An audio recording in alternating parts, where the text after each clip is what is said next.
Hey guys, welcome to कहानी अब तक, जहां आपको मिलेंगी सुपर कूल एनिमेटेड कहानियां जो आपको फुल ऑन एंटरटेन करेंगी और साथ में कुछ लाइफ के इम्पोर्टेंट लेसन्स भी देंगे।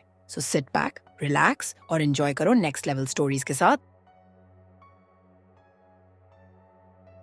सास का मायका प्रेम। रिद्धि की सास को हर वक्त अपने मायके का गाना गाने की आदत थी। अरे बस करना माँ, मामा का ये किस्सा तू 50 बार पहले भी सुना चुकी है। अरे हाँ, तो क्यों ना बताऊं। तेरे चाचा तो उस वक्त हाथ झाड़ कर खड़े हो गए थे। तब मामा ही था तेरा जो आगे आया और मदद की। देखो अब ठीक है ना, जो हो गया सो हो गया। क्यों एक बात को हमेशा गाती रहती हो। अब तो बहू घर आ गई है, उसे तो सबको मान कर चलना है ना, कि सिर्फ सास का मायका ही समझेगी वो। तभी वहाँ रिद्धि आ जाती है। माँ, आज मैं घर जा सकती हूँ? माँ को मेरी बहुत याद आ रही है। शादी के बाद एक बार भी नहीं गई। हाँ तो कौन जाता है। अरे मेरी शादी के बाद जब मैं विदाई होकर आई, इतना बड़ा ससुराल मेरा, खाने वाले 10 लोग और बनाने वाली मैं सिर्फ एक। ऐसा लग रहा था जैसे सिर्फ खाना बनाने के लिए ही ब्याह किया है। वो तो मेरा भाई था। गांव से एक काम करने वाली चाची को भेज दिया जो मेरा हाथ पटाती थी, और उसको पैसा, खाना, कपड़ा, रहने के लिए कमरा, वो सब किसने दिया था? तुम्हारे भाई ने। ये मामला रोज का था। ससुर भी जब गुस्सा होते तो वो सारी बात कह देते जो उनके मन में इतने समय से चल रही थी। मेरा भाई, भाभी, भतीजा, भतीजी सब छुड़वा दिया। मैंने जीवन भर सिर्फ तुम्हारे परिवार वालों से निभाया, लेकिन अब भी चैन नहीं है तुमको। बहू के सामने सास को लगा कि उसकी बेइज्जती हो रही है। अब सुन बहू, अपने कमरे में जा। कहीं नहीं जाना मायके वायके। घर का काम कौन करेगा? पड़ोसन।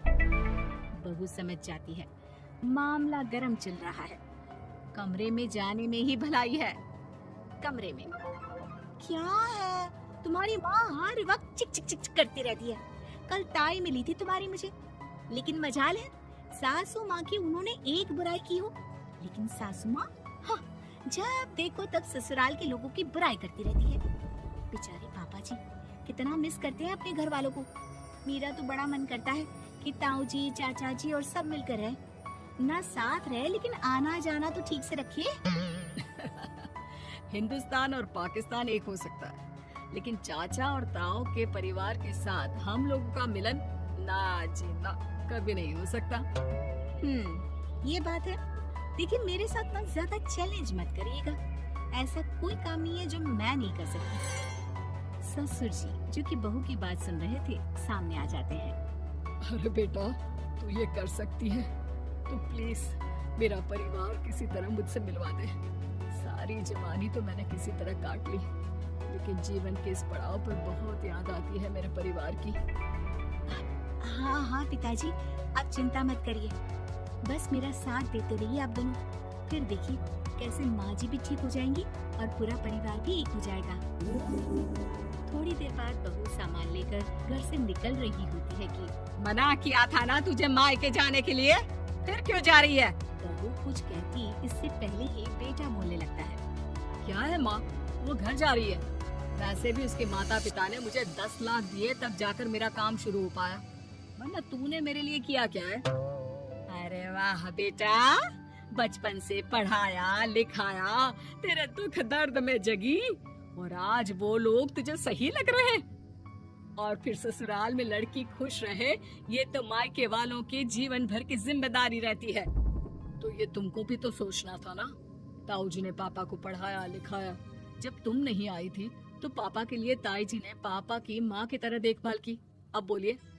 अरे तू कुछ नहीं जानता बेटा, तेरे पापा को सब पता है, तभी वो उन लोगों से वास्ता नहीं रखते। मैं उन लोगों को जानता हूँ, लेकिन मैं तुम्हें नहीं जानता कि तुम्हारे मन के लायक काम नहीं हुआ तो तुम घर की शांति बर्बाद कर दोगी। सास जोर जोर से चिल्लाने लगती है। तभी वहाँ सास का भाई आ जाता है। अरे क्यों आप लोग मेरी बहन को परेशान करते रहते हैं? पहले ये जीजा कम थे, जब बहू भी आ गई। बहन, मैंने तो 30 साल पहले ही बोला था, अपना हिस्सा ले और छोड़ इन लोगों को, चल अपने साथ। बहू समझ जाती है कि मामा ससुर की नजर किस पर है। देखा, तुम लोग मुझे अकेला मत समझना, मेरा भाई खड़ा है आज भी मेरे लिए। बहू मायके जाती है और आते वक्त साथ में नौकरानी ले आती है। अरे बहू, कुछ खाने को दे दे। अरे आंटी, क्यों भाभी को परेशान करती रहती हो? उनके भाई ने मुझे जिम्मेदारी दी है, किसी भी चीज की परेशानी नहीं होनी चाहिए भाभी को। जो चाहिए मुझे बोलने का। आय हाय, बहू के मायके वालों का इतना दखल। ये मेरा घर है, कोई कल का आए इसे पूरा कैप्चर कर ले, ये बर्दाश्त नहीं होगा मुझसे। क्या हो गया सासू माँ, क्यों सुबह सुबह चिल्ला रही है? चमेली, ओ चमेली, क्या कहा था मेरे भाई ने तुझे? अरे दीदी बहुत तेज है आपकी सासू माँ। मैंने तो बोला कुछ चाहिए तो मांग लो मुझसे। अरे निकल यहाँ से, घर को रेलवे स्टेशन बना रखा है, जो देखो वो घुमा जा रहा है यहाँ से वहाँ। ये कहीं नहीं जाएगी, ये जाएगी तो घर का काम कौन करेगा? मैं। हाँ, और क्या करती है बहुएं? घर का काम ही तो करती है, इसमें नया क्या है? तभी वहाँ ससुर जी आ जाते हैं। हाँ, तो यही बात तो तुम्हें भी समझनी चाहिए थी ना। आज बहू के मायके से नौकर आ गया तो तुम्हें बुरा लग रहा है? अरे तो उस वक्त गर्मा गर्म खाना तो सबने खाया ना। ऐसा तो नहीं है कि मेरे मायके का नौकर था तो सिर्फ मेरे लिए बनाता था। अरे निकालो इसे फिलहाल, बाद में बात करती हूँ। सास का गुस्सा जोर से नौकरानी पर फूटता है। तभी वहाँ बेटा सामान के साथ आकर खड़ा हो जाता है। चलो रिद्धि, तुम ठीक बोलती हो। मेरी माँ को तो हम लोगों की कोई फिक्र है ही नहीं, ये तो सारा दिन सिर्फ अपने बारे में सोचती है। और देखिए, मैं अब से कह रही हूँ कि अब से इस घर की तरफ आपको देखना भी नहीं है। नहीं आना आज के बाद इन लोगों से मिलने। हाँ, बस कभी कभी दिन में 2 बार मिलने आ जाओ। नहीं, बिल्कुल नहीं। ससुर झूठा नाटक करते हुए। मेरी बीवी ने मुझे मेरे ही परिवार से दूर कर दिया, आज बहू मेरा इकलौता बेटा दूर कर रही है। हाय, कैसे जीऊंगा मैं?